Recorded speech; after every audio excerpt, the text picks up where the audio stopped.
ଲୋକମାନଙ୍କ ଭାବାବେଗ ସହ ଖେଳ ଖେଳି କେତେ ଭଣ୍ଡ ବାବାଙ୍କ ପର୍ଦ୍ଦାଫାଶ ହୋଇଥିବା ବେଳେ ପୁଣି ଏବେ ଦେଖିବାକୁ ମିଳୁଛି ଭାସୁଛି ପଥର। ଏହା ବିଶ୍ୱାସ ନା ଅବିଶ୍ୱାସ ନା ଅନ୍ଧବିଶ୍ୱାସ। ଏଭଳି ଘଟଣା ଦେଖିବାକୁ ମିଳିଛି କଟକ ଜିଲ୍ଲା ଜଗତପୁର ଥାନା ଅନ୍ତର୍ଗତ ପଣ୍ଡାସାହି ଭୁବନପୁର ଅଞ୍ଚଳରେ। ପଣ୍ଡାସାହି ଭୁବନପୁର ଗ୍ରାମର କାହ୍ନୁଚରଣ ପଣ୍ଡାଙ୍କ କହିବା ଅନୁଯାୟୀ ଏକ ଇଟା ମହାନଦୀରେ ଭାସି ଆସୁଥିଲା।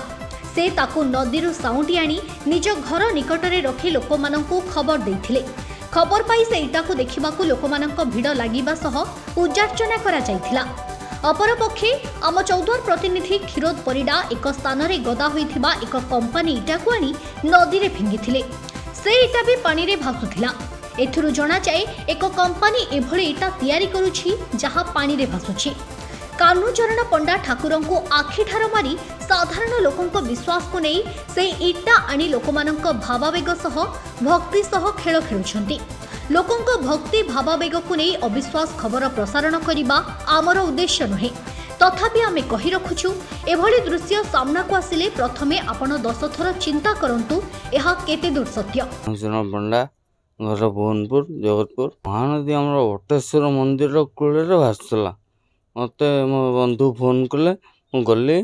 ତାପରେ ପଥର ସେଠି କିଏ ଉପରୁ ଆଣିଲେ, ମୁଁ ତାକୁ ଘରକୁ ନେଇକି ଆସିଛି।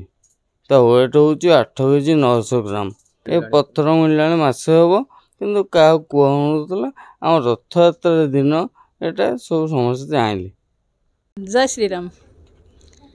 ଆଜି ଆମେ ସମସ୍ତେ ଏ ଚାଲାଣି ଦ୍ୱାରା ଆମେ ବି ନିଜେ ଚାଲାଣି ବାଲା ବି ନିଜେ ଆସିଛନ୍ତି, ନିଜେ ପ୍ରତ୍ୟକ୍ଷରେ ବି ସେମାନେ ବି ଦେଖୁଛନ୍ତି ପଥରଟି ପାଣିରେ ଭାସୁଛି।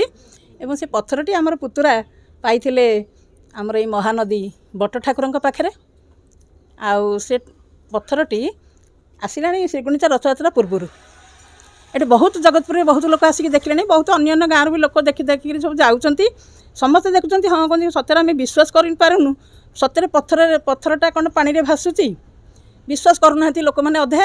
ପଥରର ଓଜନ ହେଉଛି ଆନୁମାନିକ ନାହିଁ ଆଜ୍ଞା, ଓଜନ କରାଯାଇଛି 8 କିଲୋ 900 ଗ୍ରାମ।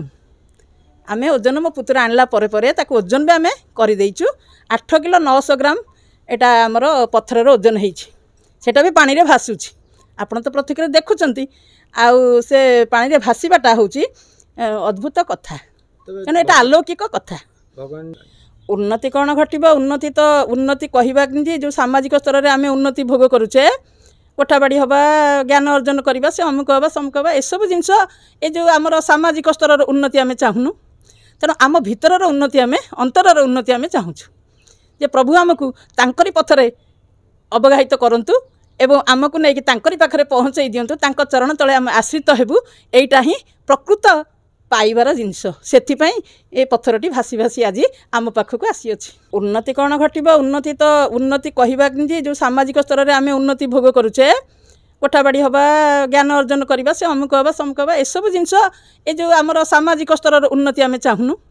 ତେଣୁ ଆମ ଭିତରର ଉନ୍ନତି, ଆମେ ଅନ୍ତରର ଉନ୍ନତି ଆମେ ଚାହୁଁଛୁ। ଆମ ଘର ପାଖରେ କାହ୍ନା ଯେଉଁ ଆଣିକି ପଥରଟି ରଖିଛନ୍ତି, ଏହାଦ୍ୱାରା ଆମେ ବହୁତ ଖୁସି।